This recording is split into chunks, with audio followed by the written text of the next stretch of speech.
खंजबा कनागुमना film असी producer के याब याउदना यूट्यूब चैनल अमदी सोशल मीडिया प्लेटफॉर्म सिंगदा थागलंबा थेंगनरबदी सिनेमाटोग्राफी एक्ट 1952 की मखादा पुंची सुपर जेल द थंबा याय अमदी फिल्म असी नंबदा चंगबा सेल खुदिमक पुथोक हनगनी इसा इसाना वाखल ताबियु अमदी मणिपुरी फिल्म के प्रोड्यूसर सिंबु नुंगसिबियु अइना मुनखिबा लेते इचम चम न मरुप अमगुम अंगांगा पाउ फाउनाबनी अदुदा अंगांगना माने निंगसिंबु पांगलुत्रा हाइदुना अइगोंदा मोनसलकपनी कइनो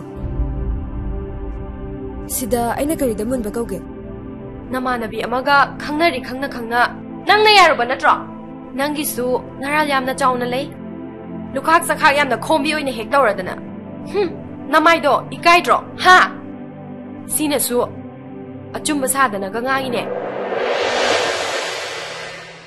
ए निंसिंगा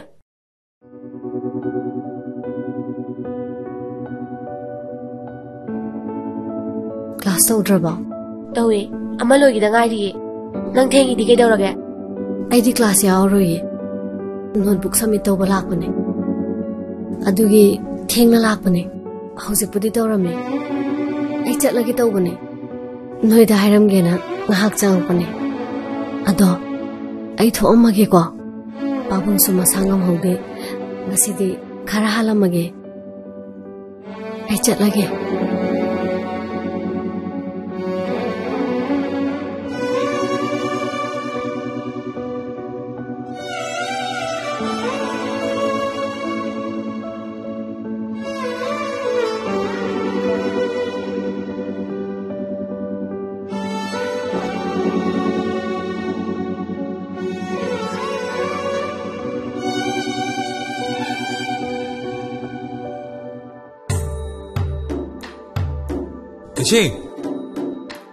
निशी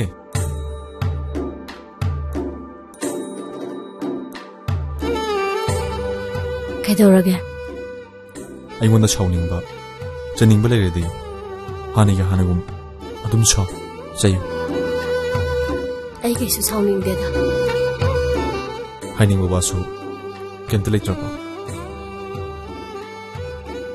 यामनदि लेबने अदुबु अगी वाई ताबीनबा मी अमता लेरमद्रे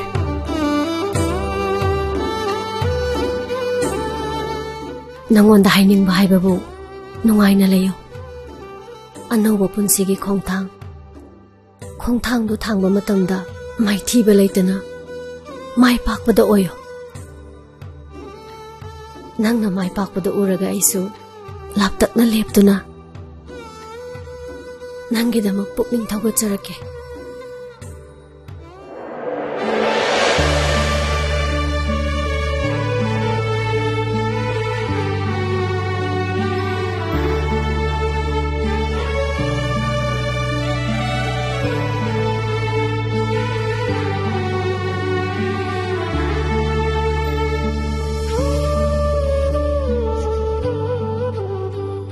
सिम मगुंदी असिदा खंग अइबु नुसिबा नफमदा लालबा इना इशाना से बेक लोहाइना चंगेरा फौबदा दंगना करी इबु थिम से बिरमदबन बिकिंग मुता ओयासु कसितन खाना यंगियम सिबु कयिना नंगी मुंग नोक्तुना अइबु अमुक हेना वाहन बिरमले नंगना थिम से बिरमलबदि अइकी तमोइसे खसितंग ओइनबजु थिनजमंग नंगदबन अइना मुखन खतबा वालबना असुक नुसिबे तंगसे नुसिना काइना मतारबा इसा सिंगना थोंबा इंसांग सिदि ओंथोंना हावख्रेदा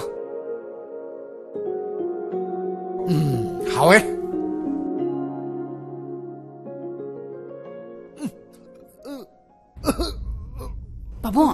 पाबुं कैदौरगे पाबुं पाबुंसे इसिंग खरा थक्सिलो नाउ हिदाक तुम पोरो चलो पाबुं लौथोरो पाबुं हिदाक से सासे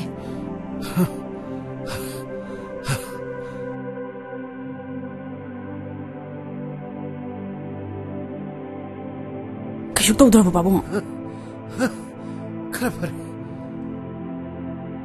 ꯗꯣꯛꯇꯔꯗ ꯆꯠꯂꯒ ꯑꯃꯨꯛꯇꯪ ꯌꯦꯡꯉꯨꯁꯤꯕ ꯄꯥꯕꯨꯡ ꯆꯦꯛꯑꯞ ꯆꯠꯇꯕꯁꯨ ꯀꯨꯏꯔꯦ ꯁꯨꯃꯥꯏꯅ ꯍꯤꯗꯥꯛ ꯆꯥꯔꯒ ꯀꯌꯥꯝ ꯀꯨꯏꯅ ꯂꯩꯈꯤꯗꯣꯏꯅꯣ ꯑꯩꯈꯣꯏꯅ ꯆꯠꯊꯣꯛꯈꯤꯕ ꯃꯇꯝꯗꯗꯤ ꯅꯤꯡꯁꯥ ꯌꯥꯝꯅ ꯊꯤꯌꯦ ꯄꯥꯕꯨꯡ ꯏꯄꯥ ꯀꯩꯁꯨ ꯇꯧꯔꯣꯏꯗ ꯁꯦꯜ ꯇꯤꯡꯅꯅꯕꯅꯤ ꯌꯦꯡꯂꯨꯔꯒꯅꯦ ꯄꯨꯡꯐ ꯐꯒꯗꯕꯁꯨ ꯂꯩꯇꯦ ꯑꯁꯨꯝ ꯍꯤꯡꯉꯤꯁꯤꯉꯥꯏ ꯀꯩꯅꯣꯅꯦ ꯅꯣꯏꯕꯣ ꯑꯁ ꯄꯥꯕꯨꯡ ꯐꯔꯦ ꯏꯄꯥꯁꯨ ꯍꯧꯒꯠꯂꯒꯦ ꯄꯥꯕꯨꯡ ꯌꯥꯒꯗ꯭ꯔꯣ ꯏꯄꯥ ꯀꯩꯁꯨ ꯇꯧꯔꯣꯏꯗ ꯆꯠꯂꯣ ꯆꯥꯛꯁꯦ ꯆꯥꯊꯣꯛꯑꯣ ꯏꯄꯥ ꯉꯥꯏꯍꯥꯛ ꯄꯣꯊꯥꯔꯨꯒꯦꯀꯣ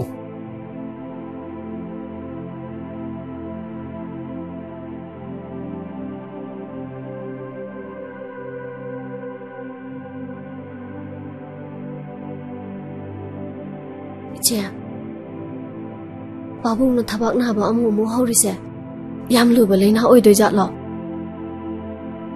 ꯑꯩꯁꯨ ꯈꯪꯗꯦꯗ ꯑꯃꯨꯛꯇꯪ ꯁꯦꯡꯅ ꯌꯦꯡꯊꯣꯛꯑꯒ ꯀꯔꯤꯅ ꯐꯒꯗꯒꯦꯗꯣ ꯑꯃꯨꯛꯇꯪ ꯈꯟꯅꯔꯗꯤ ꯐꯗꯧꯅꯤ ꯗꯣꯛꯇꯔ ꯆꯠꯁꯦꯁꯨ ꯌꯥꯗꯕꯁꯤꯗ ꯄꯥꯕꯨꯡꯅ ꯁꯤꯈꯥꯡ ꯈꯥꯡꯗꯨꯅ ꯂꯩꯈꯤꯕꯁꯤꯅꯤ ꯑꯁ ꯀꯩ ꯍꯥꯏꯒꯗꯕꯅꯣ ꯈꯪꯗ꯭ꯔꯦꯗꯅ ꯁꯨꯃꯥꯏꯅ ꯁꯨꯝ ꯃꯁꯥ ꯁꯣꯜꯂꯒ ꯂꯩꯔꯗꯤ ꯑꯩꯈꯣꯏꯗꯤ ꯀꯅꯥꯅ ꯌꯦꯡꯁꯤꯟꯕꯤꯗꯣꯏꯕ ꯀꯩꯁꯨ ꯈꯜꯂꯨꯅꯨꯁꯦ ꯆꯦꯆꯦꯁꯨ ꯂꯩꯁꯤꯗꯤ ꯌꯥꯝ ꯈꯟꯖꯤꯜꯂꯨꯅꯨ ꯑꯗꯨꯏ ꯁꯔꯨꯛ ꯆꯥꯛꯁꯤ ꯆꯥꯊꯣꯛꯑꯒ ꯄꯥꯕꯨꯡꯒ ꯉꯥꯛꯇꯪ ꯗꯨꯀꯥꯟꯗ ꯂꯩꯃꯤꯟꯅꯔꯁꯨ ꯃꯊꯟꯇ ꯊꯥꯗꯣꯛꯄ ꯅꯨꯡꯉꯥꯏꯇ꯭ꯔꯦ ꯊꯕꯛꯁꯤꯡꯁꯦ ꯏꯆꯦ ꯂꯣꯏꯁꯤꯜꯍꯧꯔꯒꯦ ꯍꯣꯏ ꯁꯦ ꯆꯥꯛꯁꯤ ꯆꯥꯊꯣꯛꯑꯁꯤ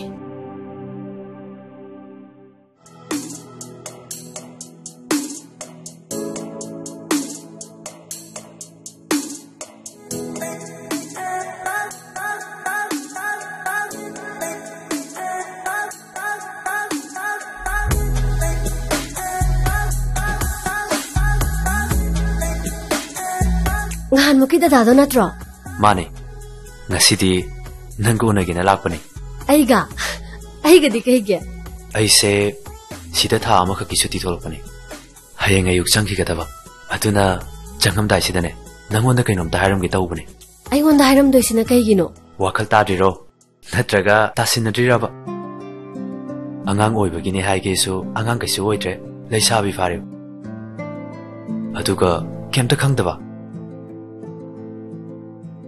파기 떠오니세 대단한 누시다나 숨박락락람니까 아더 다다와 함다 하이게나 하요 다다다 nangi phone number dom da biyo aidi phone pai diye asengi pai da bro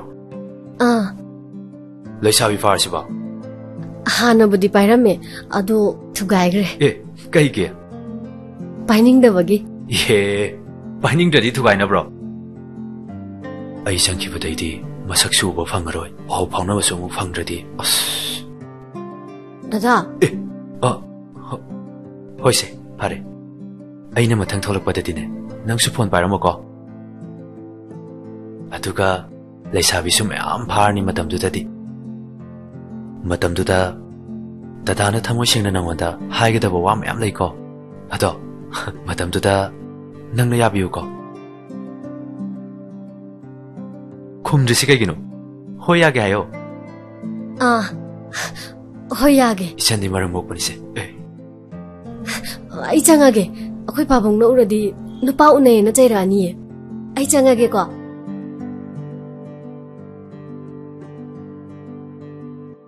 aina haiba wasida nangna yaningdabi maram karino daso yaningdabagi wanatiye nungsinabam thokpa adum nungsinase adumna mayam mamangda phongboda ai pamdiye dasaudi matik magun chawba achawba misak amani aiga dasawgadi thak yamna khenaida aduna maram oiraga lakadoriba afafata khudingmakta ai mayokna bangamoi nangna mayokna gadaba nate adudi aina mayokna gadabani aina tarokpa thabakta kanamatana ithakta phaina traka phatte haibe maramda wangang pa yaroi aina haikre masida athingba pirapka mido aina matik thokpa langnagani aige pokpi imana phawba aige pamada thingba yaroi aduna nangsu aina isida yagadamni dasaugi apamba khak tawge aigi wadi taroige haiba dasaugi wakhalondudi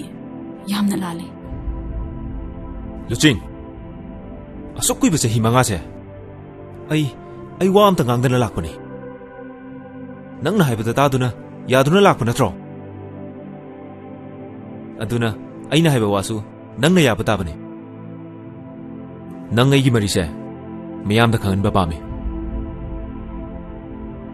adu da khangde ai handaki thasida han choidena tharakani ibani engage tawgodabani aina tawge khaliba thaba asida yelakpa mi amata aina lemna tharoi thame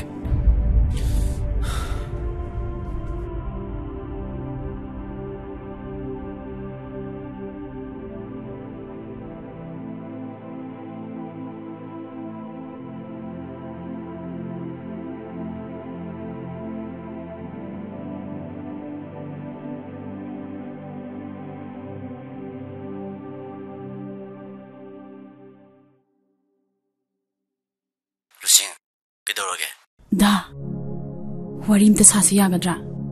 Yaradi, hausi amta ay lawa lakbigera. Unaraga ningtina sarase. Pare, aday tulagi. Nang naramu ko. Hoy.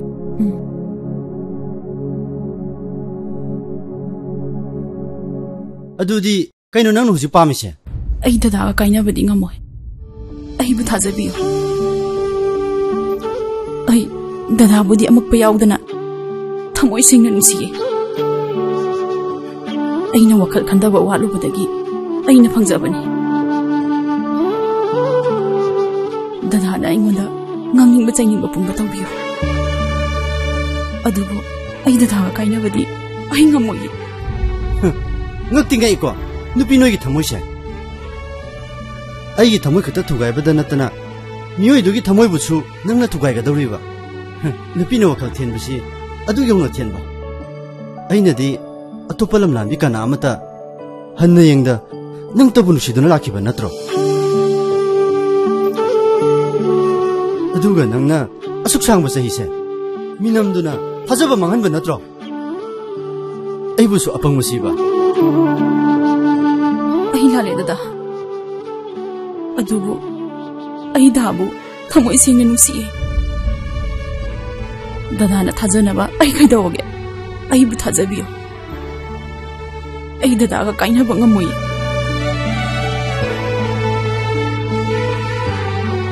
Pare. Hojiki oina maga pau phonaba lepo. Ma thorotringaida kari kari tawba yaba haibado.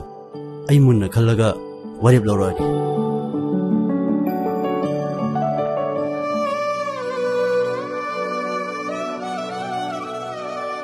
Iran leitabi aibu namnana Iran lehanbiba. Senglaba thamoi asibusu longam chawbi tahanbiba.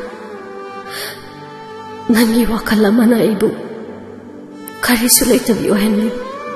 Sikrabasu phasafam leitraba maman leitrabi aihak.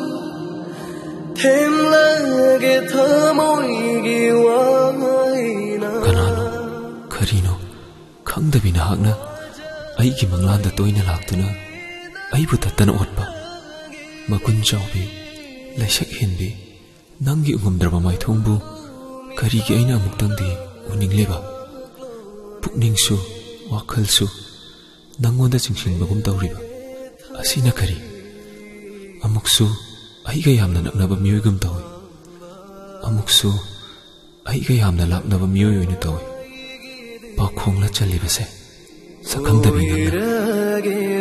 Nachobia. Hidaka charabo ngasi kya?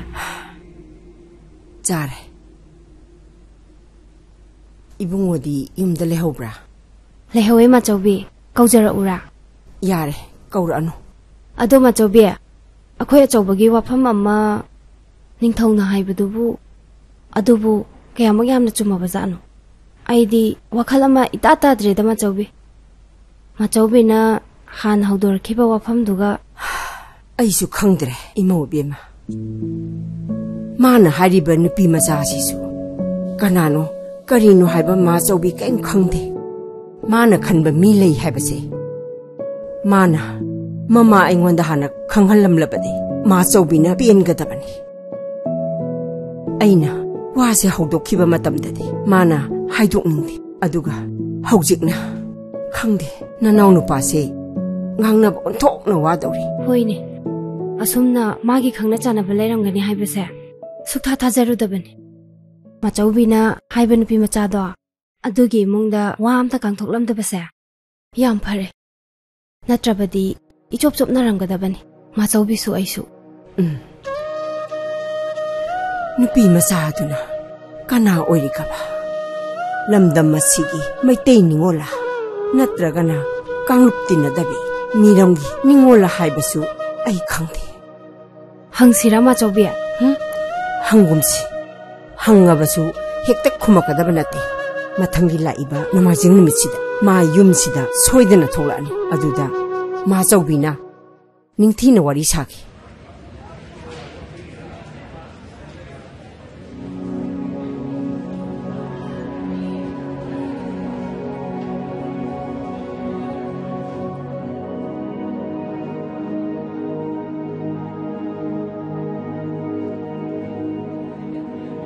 Itaw, doliro ng tizibo. Nati da itaw. Nansing hen biyang ban. Mabu exam tabalaki burane. Kito buila oito itaw. Biye ge roi exam taw dabu. Tha ahum mari gi mamangda nangga dolika college lakmina banu mita. Ningsingi mamanabi dainawai ga doli ga wa khara ngangal ki banu mito. Aldagi dum lakidre. Mabu la e haiburane. Khangji itaw. Aiju pop da bayam kuiri. Dainawai da hangmusu मुझे पॉपरों देना है मागी phone दो काय रे है ब्रा किनुम दे है गुम तो ने इता आदले ऋषि निंसिंग नत्रो गेलम द थोक ऋषि निंसिंग मालिदा मानिता इंगा थोक गिरंग तले मुको होय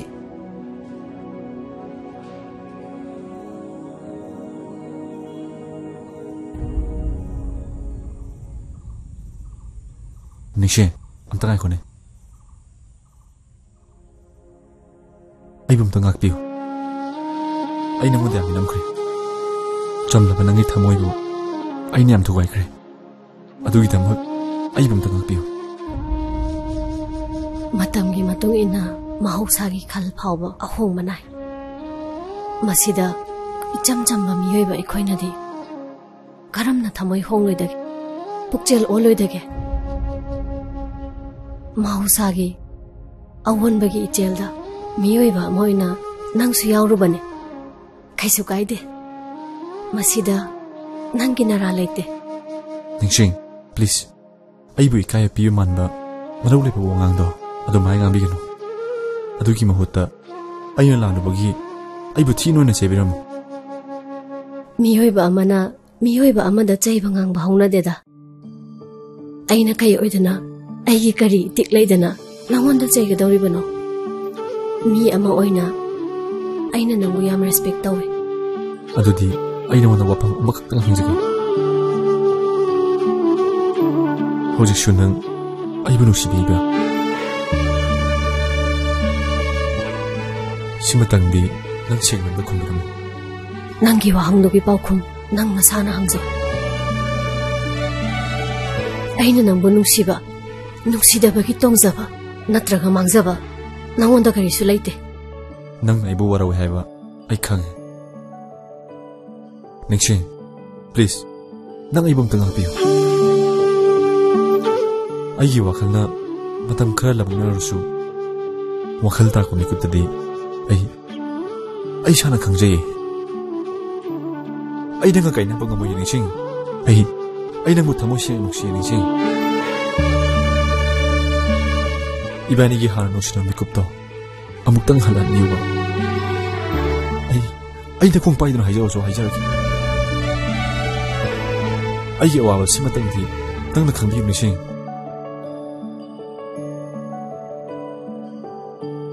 ꯑꯩꯒꯤ ꯑꯋꯥꯕ ꯈꯪꯕꯤꯈꯤꯗꯕ ꯀꯅꯥꯒꯤ ꯃꯐꯝꯗ ꯐꯥꯎꯕ ꯑꯋꯥꯕꯗꯣ ꯑꯩꯅꯁꯨ ꯈꯪꯗꯦ ꯊꯥꯖꯕ ꯃꯥꯡꯈ꯭ꯔꯕ ꯅꯪꯒꯤ ꯅꯐꯝꯗ ꯑꯩꯒꯤ ꯅꯨꯡꯁꯤꯕ ꯑꯃꯨꯛ ꯍꯟꯅ ꯁꯤꯟꯅꯕ ꯑꯩ ꯄꯥꯝꯗꯦ